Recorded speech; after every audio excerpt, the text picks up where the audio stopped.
Të pak më shpi dhe njërë. 3 fëmija, ku do flenë? Ujtë ma ek. Ja dhe sonde do rinë këtu ujtë, ato bëhen kalbim tëra, i merë me vetet tëra. Dëme të shumta ka patur edhe në biznese. Dëme ka qenë i pallavëritshëm.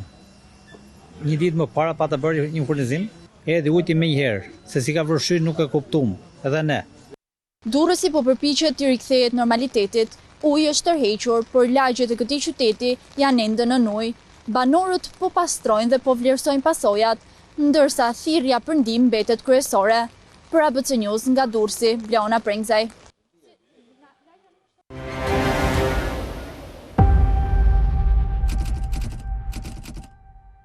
Të ndërkohë Bleona ndodhet në Durrës, më saktë në Hamallaj, aty ku ndodhen dhe 2 hidrovorët i riu dhe i vjetri.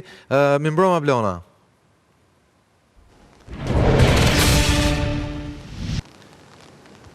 Atëherë Bleona në Hamallaj, po jo? Po, ndodhemi në Hamallaj, pikërisht pranë hidrovorit. Në fakt, ditën e sotme në Durrës gjendja paraqitet pak më ndryshe, pak më stabilizuar, përveç shkakun se uji është larguar nga rrugët kryesore, në pjesërisht duhet të thënë, në disa zona të qytetit, ndërkohë në fakt situata vjen të jetë e vështirë në lagjet e këtij qyteti, bëhet fjalë për zonën e Ish-Kënetës, zonën pranë Burgut, lagjen numër 17, pjesën e Nishtullës, por edhe pranurës së Dajlanit, ku uji vijon të jetë i pranishëm në lagjet e këtij qyteti, i pranishëm jo vetëm në rrugë, por edhe brenda banesave të qytetarëve që jetojnë në këtë qytet. Bëhet fjalë deri në këtë moment sipas një bilanci paraprak se janë 800 banesa të përmbytura, ndërkohë janë evakuar nga banesat e tyre mbi 300 persona të tjerë, ndërsa vijojnë edhe ende qytetarë të cilët presin ndihmë nga ana autoriteteve. Bleona, në Hamallaj ndodhen më saktë 2 hidrovorët. Hidrovori i vjetër, gati 50 vjeçar ose diçka më shumë, dhe ai i riu i ndërtuar në vitet e fundit me një kostur për rreth 19 milion eurosh, mbi të cilën, mbi funksionimin e cilit, pak janë ngritur dhe akuza dhe kritika nga opozita. Sipas saj, ky hidrovor nuk ka funksionuar. Në fakt, ti shije vetë aty dhe e ke parë me sytë tu, a funksionon hidrovori i ri apo jo? Në fakt, në Hamallaj, ashtu si që the dhe ti, ndodhet hidrovori i vjetër, ndërkohë kemi dhe hidrovorin e ri i cili është në Porto Romano dhe mbulon të gjithë pjesën e ujrave të qytetit të Durrësit, ndërkohë hidrovori i Hamallajt mbulon më së shumti zonat periferike të këtij qyteti. A është i hapur i vjetri? Deri në këto momente. Po, me atë që ne konstatojmë deri në këto momente, janë funksional nga ajo që ne mund të shohim në fakt. Pra është hapur edhe hidrovori i vjetër, Atëherë si shpjegohet fakti që temi banesat janë përmbytur në momentin që ka hapur dhe i vjetër, pra i riu sipas autoriteteve është i hapur, ti konfirmon që është hapur dhe i vjetër. Si shpjegohet atëherë fakti që kjo zonë, në këtë zonë, pra, si që tha zotëria cilin ti këshin intervistuar, bevas nuk e kuptuan as vetë se si uji i pushtoi kaq shpejt banesat e tyre? Po, në fakt, edhe nga ajo që ne kemi mundur të flasim edhe me qytetarët e kësaj zone, nuk e kanë kuptuar se momentin se si uji ka vërshuar drejt banesave por dhe bizneseve të tyre. Ajo që ne kemi konstatuar është se edhe ditën e djeshme kemi qenë në këtë qytet, kanë mjaftuar vetëm disa orë për të patur këtë prezencë uji në qytet, nga ana tjetër vijon puna në fakt edhe nga emergjenca civile, ku po bëhet i mundur edhe largimi i ujit nga lagjet, por ajo që kemi arritur të shikojmë është edhe fakti se edhe në rrugët kryesore si zona e urës së Dajlanit, por edhe e Nishtullës, uji nuk ndodhet vetëm në lagje, por vijon të jetë edhe në rrugën kryesore. Mirë, Bleona, të falenderoj shumë, gazetare jonë Bleona Prengzaj, e cila ka ndjekur të diet e sot gjatë gjithë ditës edhe gjatë orëve të vonat mbrëmjes situatën e rënduar në Durrës, ku siç e thash uji është tërhequr, por për zbuluar një listë madhe dëmësh shkaktuar tek qytetarët. Prefekt, fakti që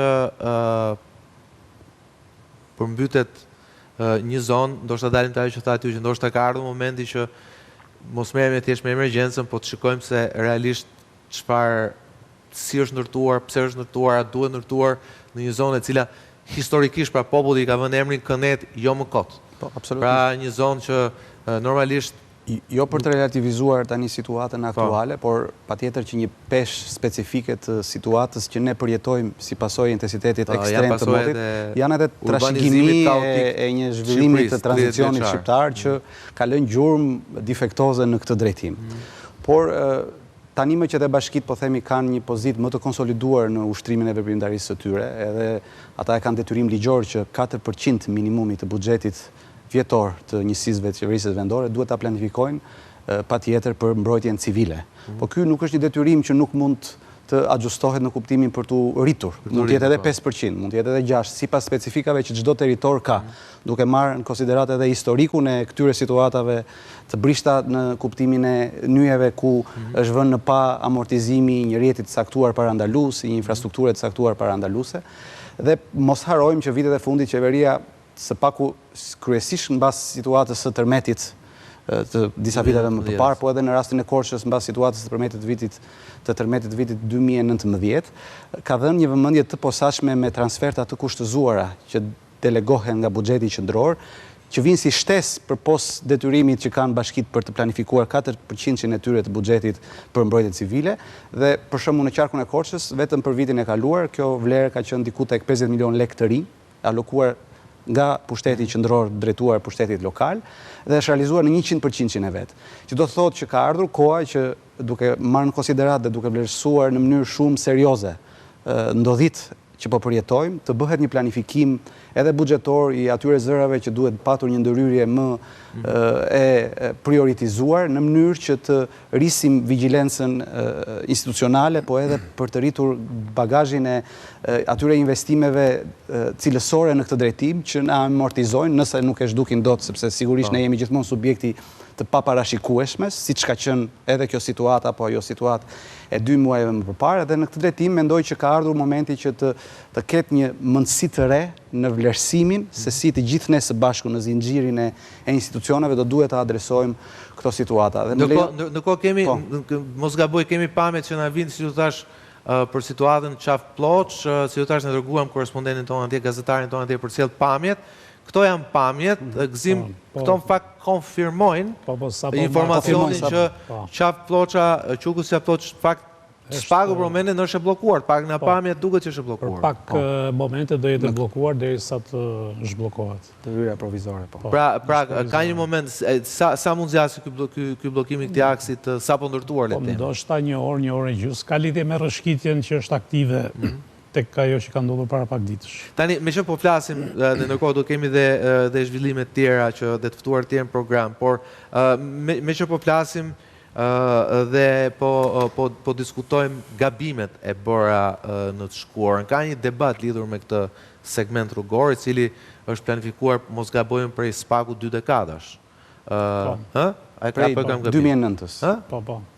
Gati prej 2 dekadash. Dhe temi sigurisht çdo shembje i faturohet qeverisë që është në fund, patjetër deri diku edhe me drejt, por a është bërë diçka gabim planifikimi e kësaj rruge sipas jush? Pra, për shembull këto rrëshqitje, se ne e dim, kjo është një zonë e prirur ndaj nga pamja e përbërjes minerale, do thoya të tokës, është e prirur ndaj këtyre rrëshqitjeve. Siç e shikojmë, rrëshqitja nga pamjet është goxha masive, goxha e fortë. Pra, a është bërë diçka gabim në planifikimin e kësaj rruge që prej 2007-2008-2009?